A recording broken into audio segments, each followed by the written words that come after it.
दिल्ली से यहाँ पर ईरान से आपने रिपोर्ट देखी। आगे बढ़ते हैं और दिल्ली से खबर हमको दिखाते हैं आपको। दिल्ली के विवेक विहार में एक दर्दनाक हादसा हुआ।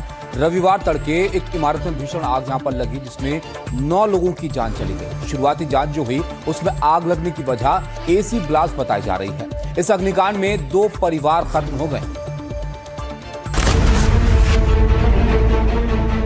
ये बहुत हृदय विदारक घटना है। जब तक डीएनए टेस्ट नहीं होगा पता लगने पाएगा लेडीज या जेंट्स है, इसलिए पुलिस ने बॉडी होगा।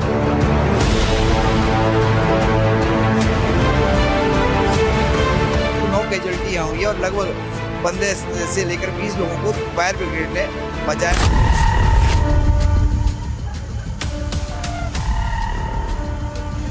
विवेक विहार में भयानक आग लगी और इस आग में 9 जिंदगियां खत्म हो गई।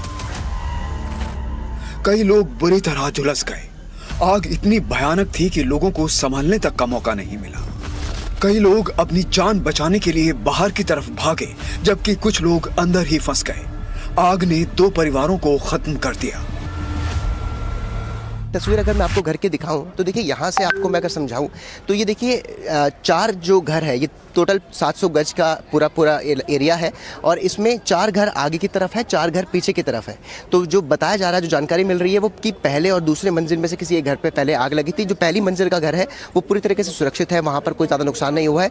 जो दूसरी मंजिल का घर है उसमें तकरीबन 60% जो है घर जल गया है।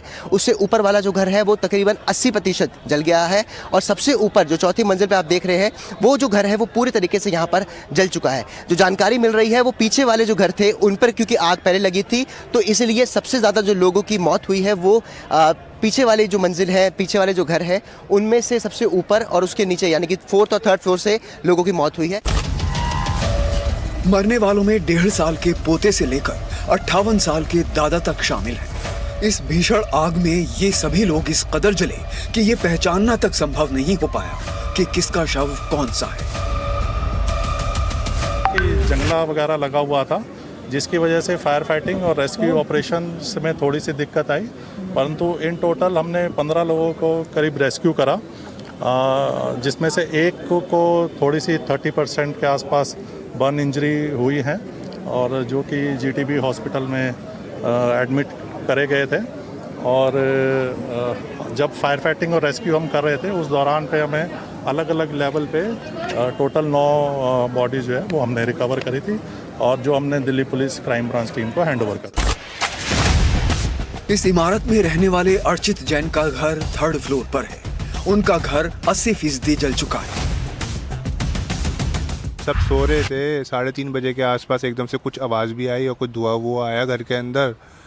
मेन गेट खोल के देखा तो पूरा गेट आग से वो हुआ था, ख़राब हुआ था। आग नहीं थी पर ख़राब हो गया था और पूरे जीने पे पूरा धुआं था। हम बालकनी में भागे तो देखा कि नीचे वाले फ्लोर, जो सबसे नीचे वाले फ्लोर है, वो बाहर है। उन्होंने बताया कि इनके घर में, नवीन जी के घर से आग लग गई है। ये 2nd फ्लोर पे था। ये 2nd फ्लोर से फिर उन्होंने वो नवीन जी नीचे आ गए थे, उनके परिवार वाले ऊपर थे।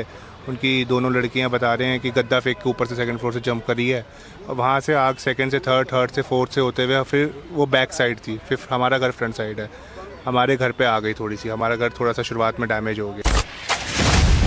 इस अग्निकांड पर दिल्ली की सीएम रेखा गुप्ता ने ट्वीट कर दुख जताया और लिखा कि इमारत में लगी आग की घटना अत्यंत दुखद है। दिल्ली सरकार पीड़ित परिवारों के साथ है। दिल्ली के बीजेपी अध्यक्ष ने भी हादसे पर दुख व्यक्त किया। एनडीटीवी से बात करते हुए उन्होंने कहा कि जांच की जाएगी और पता लगाया जाएगा कि हादसा कैसे हुआ। ये पूरी जांच होगी, उसमें जानकारी मिलेगी आखिर कहाँ कमी थी जिसकी वजह से इतना बड़ा दुखद घटना है। लेकिन हम देख रहे हैं इसमें राजनीति भी बहुत ज़्यादा हो रही है। सौरभ भारद्वाज इस बात को लेकर के आरोप लगा रहे हैं कि सीएम ने अपने पिछले इंसिडेंट से कुछ सीखा नहीं और उन्होंने तैयारी ठीक से नहीं की। सौरभ भारद्वाज से मैं सिर्फ निवेदन ये करूँगा कि ये कोई सरकारी बिल्डिंग तो थी नहीं, प्राइवेट बिल्डिंग थी, लेकिन वो ठीक है। अब मैंने कहा कि एसी में अगर स्पार्किंग हुई है, अब क्या कारण है उसका तो जांच के बाद होगा, लेकिन अगर जिनको घर बैठ के राजनीति करनी है वो करते रहें।